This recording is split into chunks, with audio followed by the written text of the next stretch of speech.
دعا کیسے مانگیں، ہمیں اللہ سے دعا کیسے مانگنی چاہیے کہ اللہ تعالیٰ قبول بھی کر لے.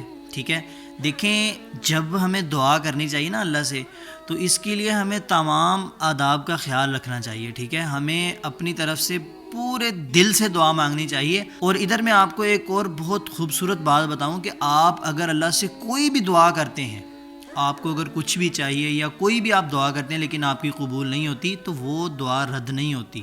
انشاءاللہ ایک ٹائم آئے گا جب وہ دعا آپ کے کام آئے گی. انشاءاللہ اس موضوع پہ میں کسی اور دن جو ہے ویڈیو پروپر بناؤں گا.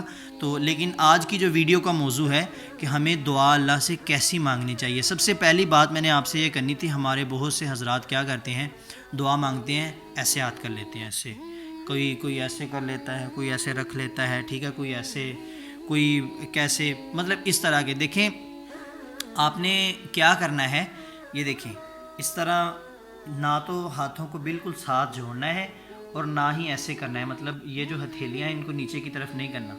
اس طرح دعا مانگیں کہ یہ جو ہتھیلیاں ہیں یہ آسمان کی طرف ہو اور دونوں ہاتھوں کے درمیان زیادہ فرق نہ ہو. ٹھیک ہے، یہ بس یہاں پہ ہو، اس طرح ہو. ٹھیک ہے، اب ہم نے ہاتھ اٹھا لیے، اگلا عمل کیا کرنا ہے، اب ہم دعا کرتے ہیں. دیکھیں دعا قبول کروانے کا طریقہ یہ ہے کہ آپ اللہ رب العزت کی حمد بیان کریں.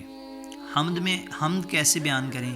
حمد میں اللہ کی حمد میں جیسے کہ سورۃ الفاتحہ ہے، الحمدللہ رب العالمین الرحمن الرحیم الی الآخر، یہ آخر تک پڑھیں اور اس کے بعد درود پاک پڑھیں.